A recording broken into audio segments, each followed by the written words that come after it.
Hello there. Another episode of Previously on Coffee with Scott Adams. So, just a little foreshadowing. We're going to be going over episode 1167.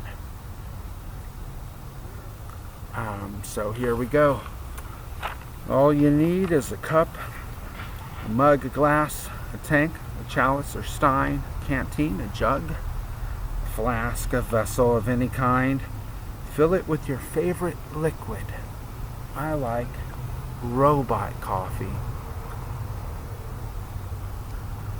And now join me for the unparalleled pleasure, the dopamine hit of the day, the thing that makes everything better, and it happens in 5, 4, 3, 2, 1.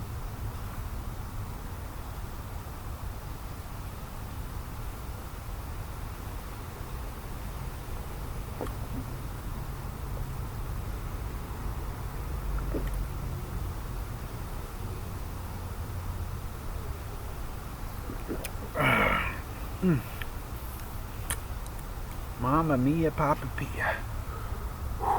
That's some good coffee. That's coffee made for a robot. Now, let's get into his thing. So he starts out, he talks about, he's kind of plugging his interview with Nikki Klein. You might want to check out that content. I did kind of check it out. I had it on the background for duration a bit, and it's kind of a seedy underbelly type thing, and anyhow, you can form your own opinion about his interview with Nikki Klein, but let's see. Scott also had an impersonation. I didn't get to see it, because I'm listening to it auditorily now, and I didn't get to see his impersonation, but apparently he had a Mike Tapper impersonation. I don't really watch cable TV. I think Mike Tapper, from what I understand, maybe is a CNN guy or something like that. So I don't really know who he's making. So someone in the comments, if you could, just maybe let me know if you thought his impersonation was good or not. I wasn't sure. But let's see. Scott had his Mike Tapper impersonation, and then Scott kind of reframed Mike Pence as a warrior, and also kind of puts Trump in a good light, but he reframes kind of Pence as a warrior who, just keeps on going, and so there you go. And is it true that Joe Biden is going to disappear for 9 days? Scott suggested that that's it, that the campaign's over for Mr. Biden. You won't be seeing him out on the campaign trail, no stump speeches for him or anything like that, and that he's just going to disappear for the next 9 days. And the next time that we're going to see him is going to be election time. Interesting.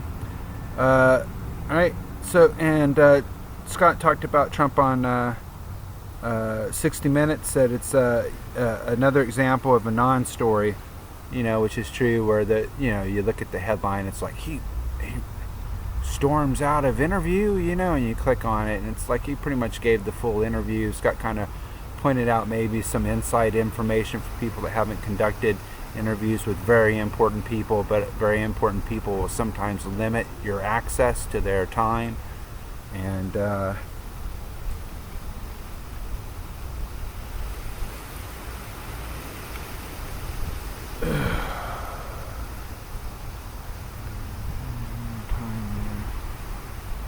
anyhow, so he didn't think that was much of an issue. He'd already spent enough time there, from what I understand. He spent 30 minutes trying to explain himself there.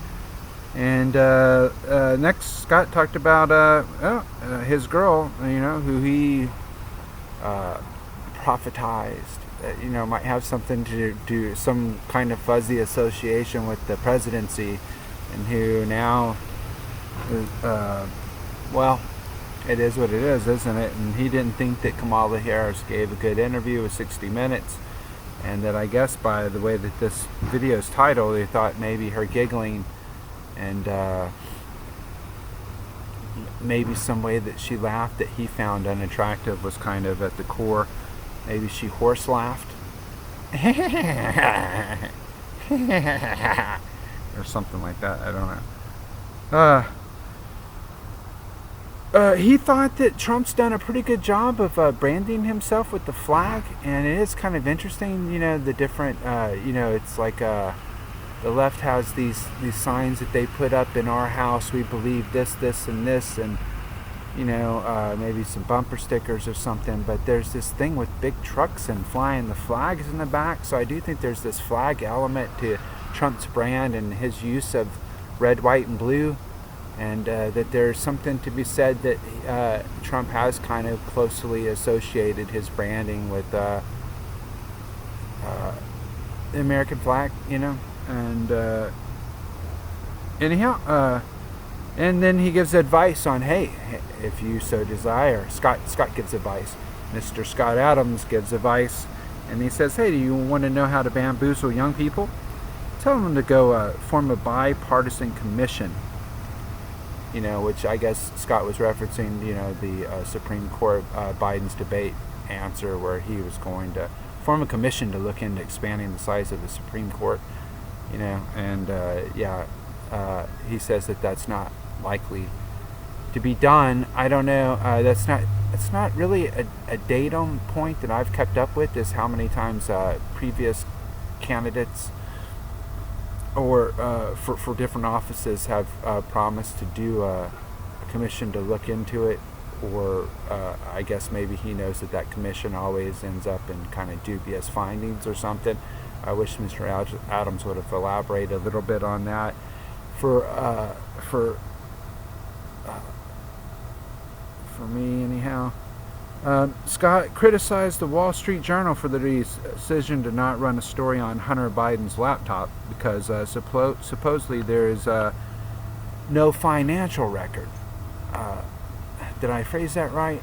Not sure, but from my gather, it's like the Wall Street Journal decided not to run a story because of the lack of evidence, primarily in the form of financial records. And it's like it was at the scope of their investigation. It was to try to find some, financial record, because that's pretty easy to cover up. That they maybe try to interview different people and see if there was some kind of other evidence, kind of like. Anyhow, I won't go into it.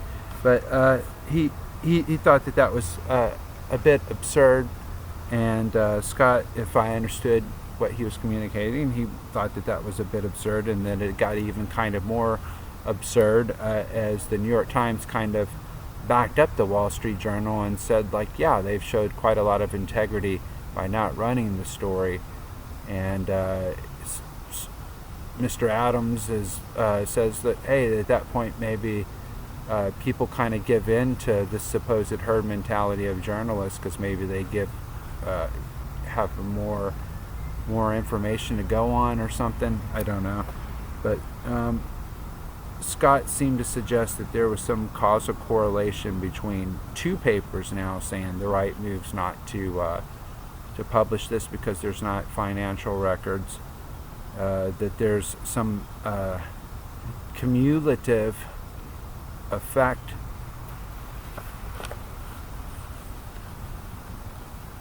If cumulative is a word, the effects combine in such a way that it is more absurd than just one of the papers doing so, I suppose. I don't know. Scott goes on and with his perplexed suspicions of maybe a deep state plot, and whether the New York Times might be able to further thwart the will of the people by also writing a story about the Wall Street Journal, plottingly, and then Scott examines perhaps there's a lot of the newspaper reading public who might doubt their own selves in the face of the journalist's expert opinions. Maybe the reading public's just like, well, the Wall Street Journal and the New York Times seem to agree on that, and that's, and Scott's got some kind of pattern that he's searching out there, that he's maybe quite as he's branching out and trying to learn things, he's doing this pattern. You can see he did a similar type of analysis with Fox News reporting a story and then CNN, and what if they both agree, then it's likely to be true in his estimation. We can see he's following the same pattern now, kind of applying it to print, and like what's the relationship between the Wall Street Journal and it's a multivariable calculus. There's so much different causality and different patterns on people's media consumption and feedback loops and how they see themselves that no one can not even Newton factored in all the planets when he was figuring out their rotation. He just really used one planet in the sun, and that was it. So 2-variable calculus is 3-variable calculus. You really need a computer's help, and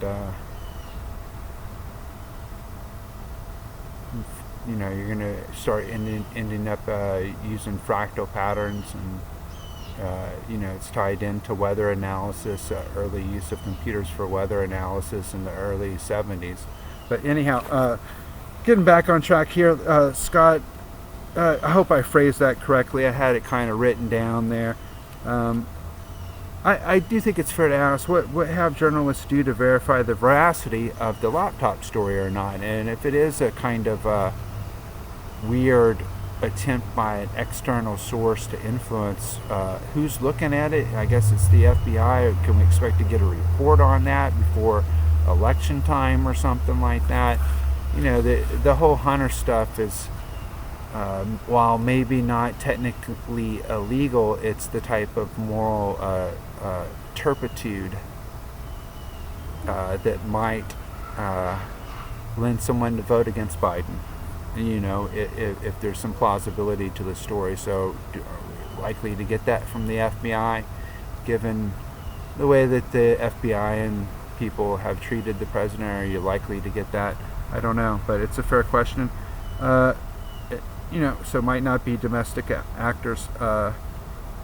He wants you to go find a low information Democrat. A low information Democrat, let's see, do I remember how he defines that? As I think someone that doesn't seek out counter views or something like that. It's just a person that has a typically left point of view. Tell them the laptop story. But okay, so he's saying find someone that doesn't know about the laptop story because it's not being covered by CNN and major news outlets, including print media, and just tell them that it's reversed, that it's Don Jr.'s. Don Jr.'s got a board position on the Ukraine and raking in money over there, because of his access to the president. And they found a laptop. Just reverse the story and see how they react to it. Fair points by Mr. Scott Adams. So that's the reason why we enjoy having coffee with him almost daily, or regularly at least. And Scott doesn't think anyone has a plan as far as the economy goes. They might have a system that they implement.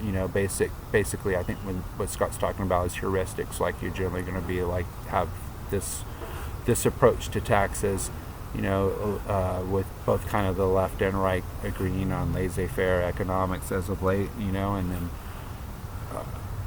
some of the protectionism of the right, the Buchanan folks, and some of the labor stuff on the left, kind of wrapping around and messing up the left-right duality, so have to keep our eye on that. But nobody has a plan for the economy, he wants to point out. And then he continued on with the kind of gist like he's done on some previous episodes of hey, if the Charlottesville hoax was real, which there is some disinformation. A lot of people still believe that because it's not like the media is he's very hostile to Trump, is going to the mainstream media that's very hostile to Trump's not going to champion the degree that Charlottesville was just made up, and people peddled that just for the clicks, and that we were really being race baited by the mainstream media for maybe views. There's some type of weird emergent thing with the new technology that media is very desperate for attention all the time now. But anyhow, he continued the same thing, like, hey, if the Charlottesville hoax is so bad, how do you account for the Jewish support? And the latest reports via the Rasmussen poll that 46% think that actually Trump's done a pretty good job. You know, it doesn't mean that they'll necessarily vote for him, but hey, his approval rating's high amongst African Americans now, with maybe some type of tipping point being Ice Cube and the reaction to Ice Cube's proposals, and 50 Cent. The 50 Cent fellow who's apparently didn't he bang that Jewish chick that's just really obsessed with black dudes all the time. It's like her number one talking point, and that she's kind of like a nasty drunk. I can't remember her name. She's a supposed comedian. But anyhow, moving on, we are all familiar. Chesley Handler is her name. Yeah, disgusting. I bet her vagina is like that long. Anyhow, we are all familiar now that Scott really has disdain for anyone spreading the Charlotte hoax. I think everyone knows that.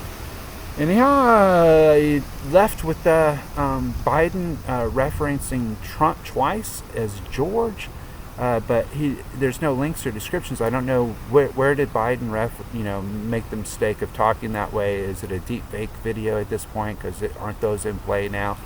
But that's it, and thank you for joining me, and that's a recap of Mr. Adams' coffee show.